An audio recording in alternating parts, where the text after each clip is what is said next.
Hey guys, welcome to another episode of STX Weekly, episode number 55. Been a slow-ish news week, but still got some interesting stories for you. So let's jump right in. All right, first up, we got to start with the top funding deals as always. And we start with a company called Practice Better, who've announced 27 million in growth investment to help their wellness professionals empower clients. So it's a B2B kind of play in the fitness industry or fitness and wellness space, targeting, as it says, instructors and wellness, health and wellness professionals to help better interact with their clients. They raised 27 million from Five Elms Capital, and which follows a 1 million investment from Disruption Ventures in 2021. That is Practice Better kicking us off, taking us to 20 million by Goals, which is a Swedish startup in the Web3 space. So it's an NFT based football game. Which you can see from the headline. And apparently, they think they can challenge EA Sports FC. We shall see about that. All right. So this Swedish company was founded in 21. They've raised actually a good chunk of money till now. Yeah, who's it by? It was led by the Reddit co-founder Alexis Ohanian's 776 venture capital firm, and also not so owned by Cassius. Not funds that I know of, but that doesn't mean anything. These are obviously big funds who have put in big money into an NFT play. And we're going to actually talk about some NFT news later in the show as well. Maybe this area is making a comeback. We shall see. Next up, we have 2.5 million, staying with the football theme, 2.5 million euros this time, 2.4, which is in a German company called Prematch, which helps to democratize the sport, bring football back to the people. I love these big lines. Yeah, just helping provide amateur footballers with some tools that can help make them experience their sport better. The round was led by Schaderberg family office with a few angels, Ralph Reichert, Verena Pausder, Patrick Fassbender, and Markus Stahl, with some comments from Ralph Reichert as well. Okay, so that is taking care of all the funding news. We're going to talk about the NFT stuff I mentioned briefly. And I mean, I think this is clear trend of just more games. So one championship has gone back to Animoca Brands, a company that we see so much news from when they are either acquiring companies or investing in the space. Now this is a game that they're launching themselves. So one Animoca Brands is working with one championship to launch a mobile-based NFT game. I think the use case, I mean, without getting into the semantics of what the game actually will do. I mean, basically, you'll buy some NFT cards, wear some players, maybe compete with other players. They offer true ownership. Like these are the things, these are the buzzwords that the NFT space will talk about. I think there is a use case for it. I don't know if it's for everyone. I don't know if it's for a wide audience. But when you talk about in-game currency and microtransactions and stuff, NFTs are a good way of making that happen. And you can see that behavior from gamers. So I see the use case completely. Yeah, I think Gem, our partnership with One is to create One Fight Arena. That's the name of the game. Will enable fans of the largest martial arts organization to access a novel gaming experience with true digital ownership at its core. Yeah, fun times. All right, that is on NFT gaming. Next up, we have a fun little story. It's not really sports tech, but I kind of liked it. That Rebels games, which also the United connection, David De Gea, United lost in the 96th minute penalty. Yesterday was David De Gea. Could not save, but maybe he'll save Rebels Gaming's fortunes because they launch an esports business diploma. Right? This is a fun little story. This is in partnership with Longford International College, and they will, which I believe is based in it's based in Ireland, as it says here. And this is for the business of esports. And it's a business that, of course, the world is taking very seriously. The course is not that big. It's for 6 weeks and it costs £350. So it's not like a huge thing, but it is a certificate. It's a diploma that you can now operate in the business of esports, apparently. Yes, it's with this team. David De Gea himself has a comment that esports is more than competition; it's a thriving industry, and yeah, with many areas: digital marketing, sales and sponsorship, content creators, social networks, etc.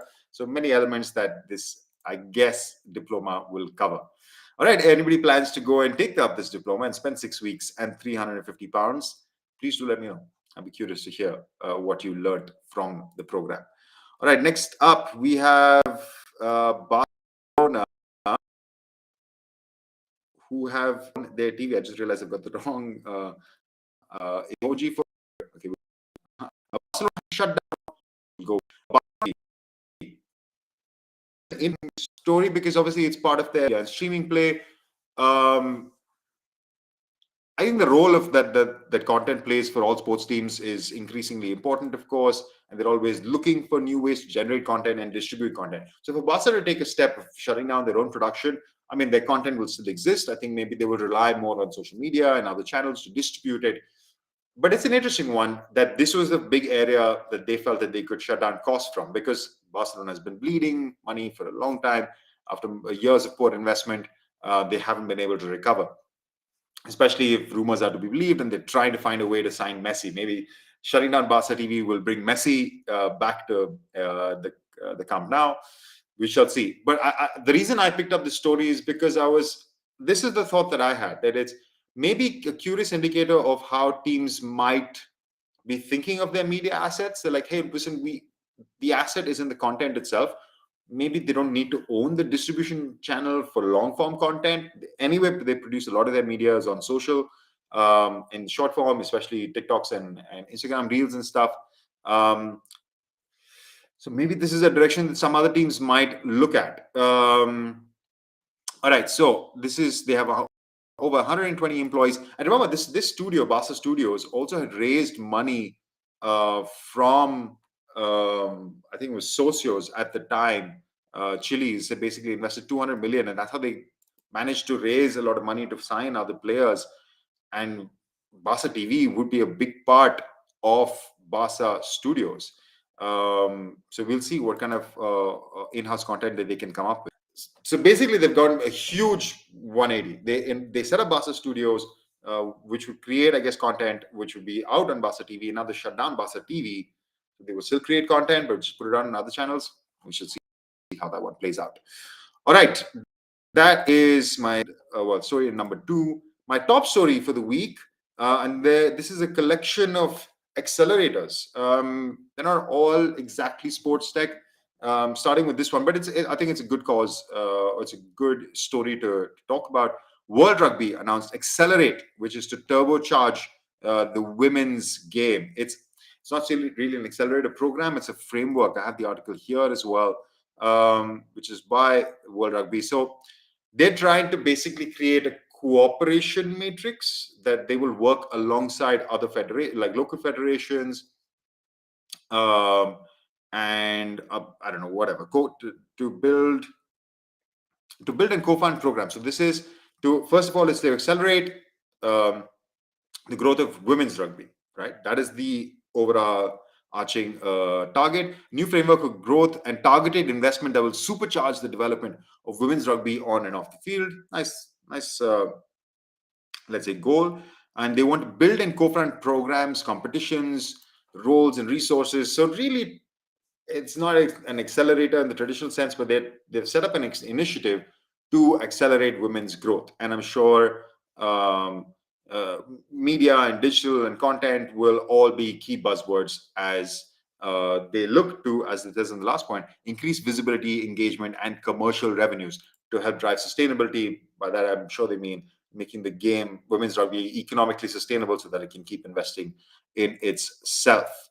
So that's the first one. World Rugby launches Accelerate. The second one was T-Mobile, which fuels 5G innovation in sport and entertainment. They've got an accelerator, and they've selected 9 startups to help transform fan experiences through 5G. As part of the program, they will create innovative experiences that will leverage 5G They worked with 100 different startups over the years, blah blah blah, to introduce emerging technologies. Who's it for? Anyone looking to experience next level games, races, concerts, or matches. So pretty broad themes there. Um, there over 70 companies applied and 9 companies were chosen. These are the 9. So we've got AppCats, Q Audio, FansXR, Forward Game, which is a Berlin-based company, guys we know pretty well. They were part of the lead program a few years ago. Immersal, Meetmo, Mindfly, Pixelfly, and Y Drive.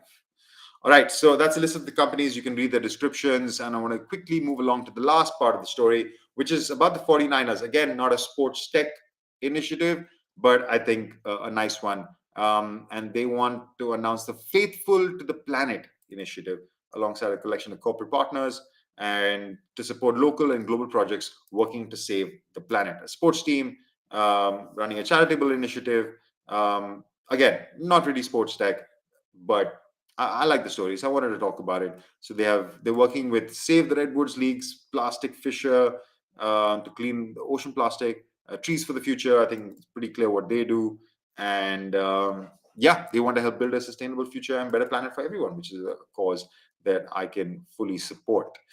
All right, that is all our stories done. Last one I want to talk about quickly is we launched. Okay, yeah, I know I've got a terrible haircut. I need to get this fixed, but this thing that's happening. Instead of that, I'll talk about our new report, which just came out earlier this week, actually. The Global Sports Tech VC report. Sorry, the ecosystem report. The VC report comes out in November. Please go check it out. That's a link if you haven't already. Presenting trends from the industry from all regions of the world. So comparing investment in North America versus Asia Pacific versus Europe, all the investors from all these locations, all the initiatives, all the accelerators, all that good data brought to you in one good report. So please go to that link and download it. All right, that is us done for this week. See you guys then. See you guys next week. Ciao.